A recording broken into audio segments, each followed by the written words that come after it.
Hello students, welcome back to the virtual class.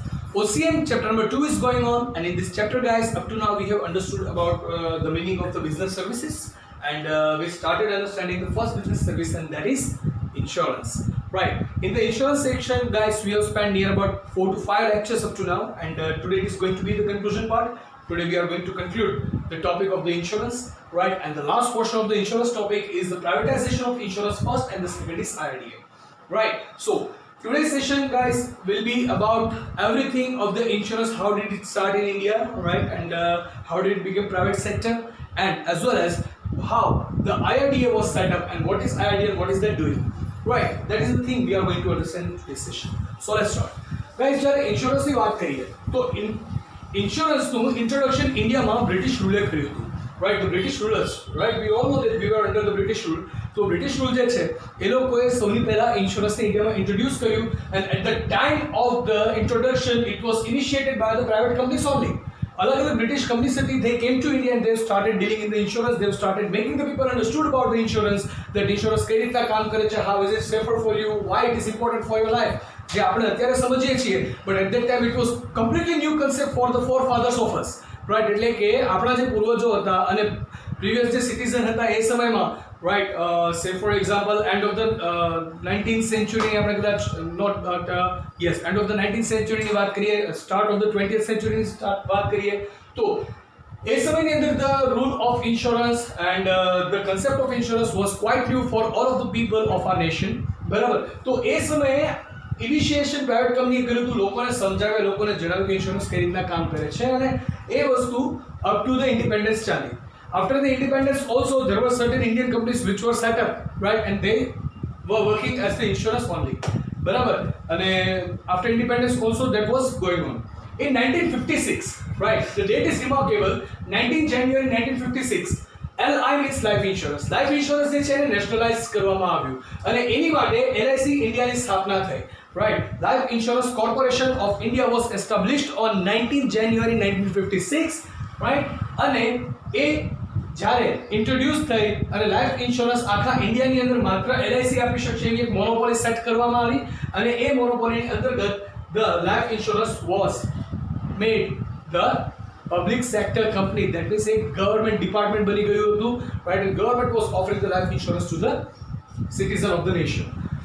એના પછી GI general insurance. તો GI ની જ્યારે વાત કરીએ તો it was introduced by the Britishers in India. ઇન્ડિયામાં અગેન એ લોકો જે બ્રિટિશર્સ હતા એ લોકોએ જ ઇન્ડિયાની અંદર GI ઇન્ટ્રોડ્યુસ કરી હતી, રાઈટ. એ લોકોએ જ સ્ટાર્ટ કર્યું હતું અને એ પ્રાઇવેટ સેક્ટર દ્વારા ચાલ્યું, અને અલગ અલગ બહુ બધી ઓથોરિટીઝ છે કે જે GI ને કંટ્રોલ કરતું હતું, right. Up to the 1st January 1973 ની જો વાત કરીએ, 31st December 1972 સુધી there were the different authorities, there were the different groups, different organizations who were having the control over the general insurances. But on the 1st January 1973, general insurance was also made nationalized thing. That means general insurance છે એ પણ હવે Indian government દ્વારા જ control થશે, right. અને that was made under General Insurance Business Act 1972. 1972 ની અંદર એક એક્ટ તૈયાર થયો હતો, General Insurance Business Act, right, GIBA, right. અને GIBA 1972 ની અંતર્ગત, બરાબર, જનરલ ઇન્સ્યોરન્સ એ પણ પ્રાઇવેટાઇઝ કરવામાં આવ્યો, સોરી એને પણ નેશનલાઇઝ કરવામાં આવ્યો પ્રાઇવેટ સેક્ટરમાંથી. એને નેશનલાઇઝ થયું એની સાથે જ એ લોકો કઈ રીતના કામ કરશે, કઈ રીતના નહીં. પહેલા તો બધું ગવર્મેન્ટ દ્વારા ચાલતું હતું, એટલે it was completely going on. But then later on the private companies from the different nations were approaching into India for the startup of the insurance business. ઇન્ડિયાની અંદર અલગ અલગ બેંક સાથે, અલગ અલગ કંપની સાથે જોડાઈને પ્રાઇવેટ કંપનીઝ પણ સ્ટાર્ટ થવા લાગી, બરાબર, ઇન્ડિયાની પણ અને બહારની પણ. તો at that time we needed one institution which could have the proper and thorough control on the insurance business. So to analyze and appreciate the work and joint venture, JV means joint venture. So to analyze and appreciate the work and joint venture with foreign company, IRDA was set up, right.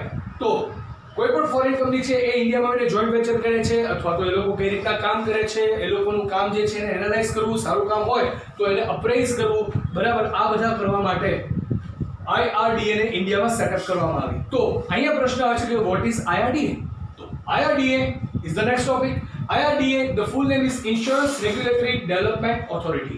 Insurance Regulatory and Development Authority. That is the full name of the IRDA.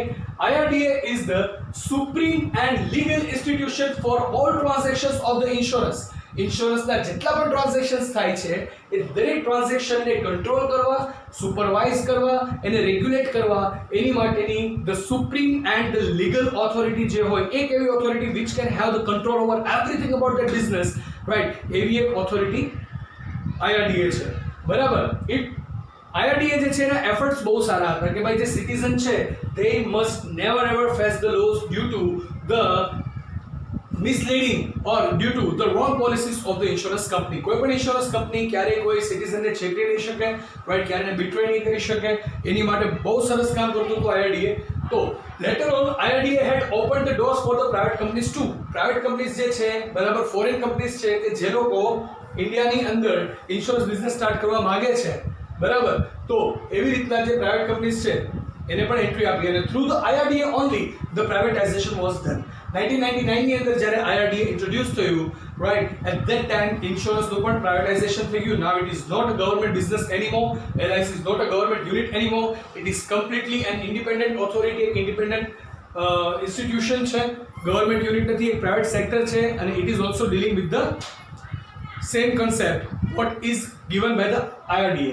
IRDA ની વાત કરીએ guys તો એક general guidelines આપે છે કે જે દરેક કંપનીએ ફોલો કરવાની છે, રાઈટ, કે જેની અંદર રહીને દરેક કંપની પોતે ટ્રાન્ઝેક્ટ કરશે, દરેક કંપની ધ્યાન રાખશે કે કસ્ટમરને શું શું વસ્તુ આપવાની છે, બરાબર, which are the benefits that we must give, what are the promises we must not do, right, how to follow the basic rules and the regulations, right, what should be the key principles. આ દરેક વસ્તુ IRDA દરેક કંપનીને આપે છે and each and every company has must to follow it. Each and company has must to follow it. જો નહીં follow કરે તો IRDA has the power to shut that company off on the same point, right. એ જ સમયે જો IRDA ને ખબર પડે કે આ કંપનીને ફ્રીક્વન્ટ નોટિફિકેશન્સ આપ્યા તેમ છતાં એ આપણા ગાઈડલાઇન્સ મુજબ કામ નથી કરતી, it has all the authority to shut down that company. એ કંપનીને સીધી બંધ કરી દેશે, રાઈટ. તો IRDA જ્યારે સ્ટાર્ટ થયું ત્યારે એને થોડા સ્ટેક્સ ડિફાઇન કર્યા હતા કે કઈ કંપનીનો સ્ટેક કેટલો હશે, બરાબર. તો સ્ટેકની જ્યારે વાત કરીએ તો સ્ટાર્ટઅપની અંદર IRDA સેડ કે કોઈ પણ ફોરેન કંપનીઝ છે કે કોઈ પણ પ્રાઇવેટ કંપનીઝ છે એને ઇન્ડિયાની કોઈ ઇન્સ્યોરન્સ કંપનીમાં ઇન્વેસ્ટ કરવું હોય તો they will have to invest maximum up to 26%. તો મેક્સિમમ 26% જેટલું સ્ટેક હોલ્ડ બીજી કંપની કરી શકશે, એટલે કે એટલું પાર્ટનરશિપ એ કરી શકશે. મેક્સિમમ ઇન્વેસ્ટમેન્ટ ફોરેન કંપનીઝ તો એટલે મેક્સિમમ પાર્ટનરશિપ એની કેટલા પર્સન્ટેજની થઈ? 26%ની, રાઈટ. લેટર ઓન એને પછી રેઝ કરીને 49% સુધી કરી આપ્યું કે 49% સુધી કોઈ પણ કંપની ઇન્ડિયાની ઇન્સ્યોરન્સ કંપનીની અંદર ઇન્વેસ્ટમેન્ટ કરી શકશે, રાઈટ. બટ 51% શેર તો ઇન્ડિયાના જ રહેશે, ઇન્ડિયાની કંપનીના જ રહેશે, so that A foreign company છે એના કંટ્રોલમાં એ ઇન્સ્યોરન્સ બિઝનેસ ના આવે, રાઈટ. મેઇન જે કંટ્રોલ છે ઇન્ડિયન કંપનીનો હોવો જોઈએ, બટ નિયર અબાઉટ મેક્સિમમ 49% સુધી ફોરેન કંપનીઝ છે એ ઇન્ડિયાની અંદર ઇન્વેસ્ટ કરી શકશે, રાઈટ. તો ગાઈસ એ જે સ્ટેકની વાત કરીએ તો IRDA જ્યારે સેટઅપ કર્યું ને તો એની માટે થોડા એના ઓબ્જેક્ટિવ્સ હતા કે જે ઓબ્જેક્ટિવ્સ IRDA ફોલો કરે છે. તો first objective is policy holder gets more choice. Policy holder જે છે એને અલગ અલગ ચોઇસ મળે છે, અલગ અલગ કંપનીઝ ડીલ કરે છે, અલગ અલગ કંપનીઝ વર્ક કરે છે, તો કઈ કંપની પાસે જવું, દરેક કંપની અલગ અલગ પ્લાન ઓફર કરે છે, તો કયો પ્લાન ચૂઝ કરવો. અને મેઇન વસ્તુ તો એ છે કે ઇન્સ્યોરન્સની જે પોલિસીઝ છે ને એ આખી ટ્રાન્સપરન્ટ કરી નાખી છે. That means everybody can see through it. એટલી ટ્રાન્સપરન્સી છે કે લોકોને તરત સમજાય જ જાય, કોઈ પણ જાતનું એની અંદર, બરાબર, કોઈ પણ જાતના મિસરિપ્રેઝન્ટેશન્સ ના હોય કે જેને કારણે અ પર્સન કેન બી બિટ્રેડ. તો સૌથી પહેલા તો પોલિસી હોલ્ડર્સ જે છે એને અલગ અલગ ચોઇસીસ મળી રહે છે. The first objective. The second objective is promote healthy competition among the various insurance companies which can improve the services with the lower premium.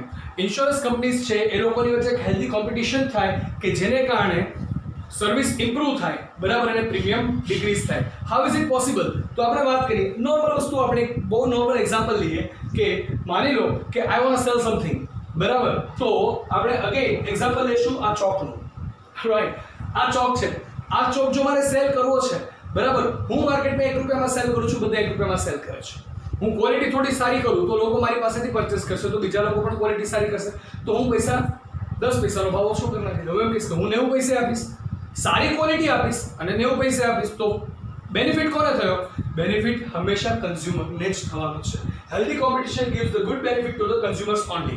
The same principle is applied by the IRDA કે આટલી transparency કરો અને એક એવી healthy competition દરેક companies વચ્ચે ઊભી કરી દઈએ કે જેના દ્વારા પોલિસી હોલ્ડર્સને બેનિફિટ વધારે મળે અને એ પણ બને એટલા ઓછા પ્રીમિયમની સાથે એક સારી સર્વિસનો બેનિફિટ એ લોકોને મળી શકે. Right. The third principle is mobilize more resource for the economy.